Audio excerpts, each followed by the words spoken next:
Good day, grade 12s. Welcome back. We are on video 4, and in this video we will look at geometric number patterns coming from the nth industrial revolution created by Mr. R. E. Wishing. Right, remember this resources is copyright protected and do not crop or cut any credits to the author. In so doing, you might be prosecuted, and please do not use this material to generate money. At no stage can this content be sold. How do we know that the sequence is a geometric sequence and not a linear or a quadratic sequence? When you calculate the first difference and the second difference, you will note that there is no constant second difference, but that the numbers shows a pattern of having ratios, meaning the one number divided by the other number, and same can be said for term 3 divided by term 2, and term 2 divided by term 3. Term 1 will be the same value. We will have a constant ratio. We say that the ratio is equal to term 2 divided by term 1. Likewise, the ratio is also term 3 divided by term 2. Then we can calculate, and in this instance the ratio is 2.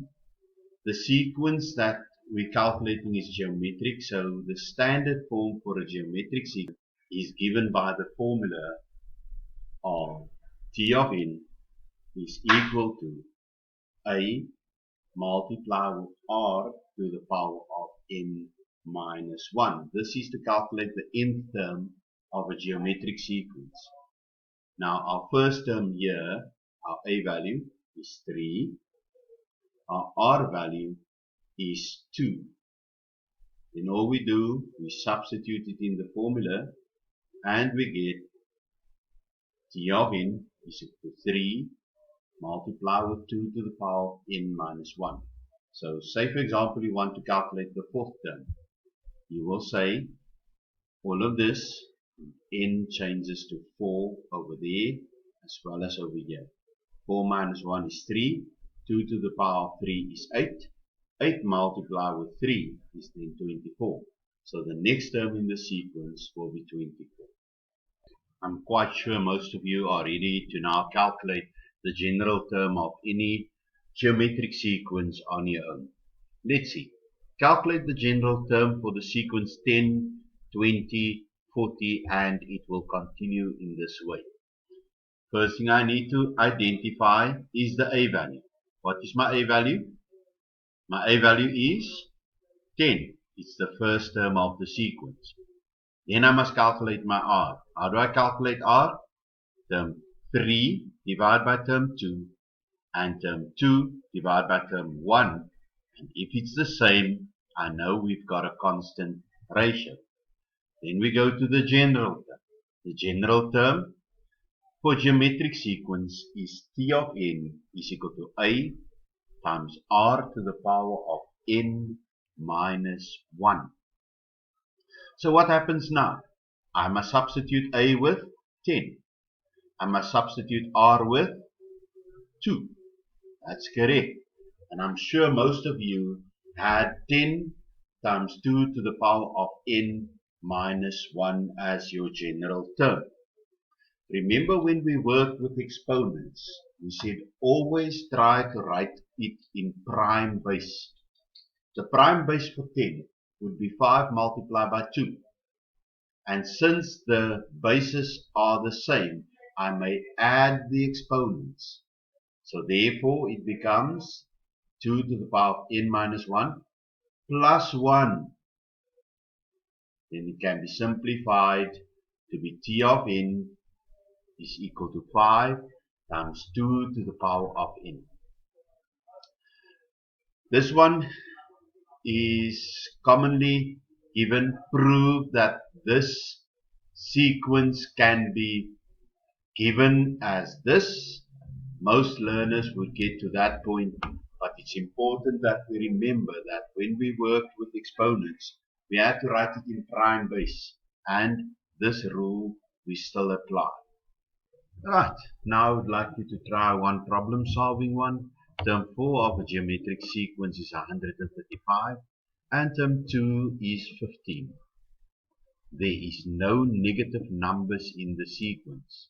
Use this information to calculate the general term. What is important?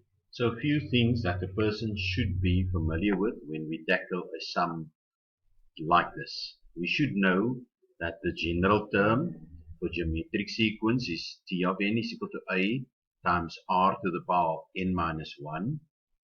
Term 1 is a. Term 2 is a times r. Remember, 2 minus 1 is 1. Term 3 would be 3 minus 1, which will give me 2. So term 3 is AR2. Then term 4 will be AR3. Term 20 will be AR19. Remember, it is 20 minus 1. Don't forget that. So now you have term 4 is given as 135. And term 2 was given as 15.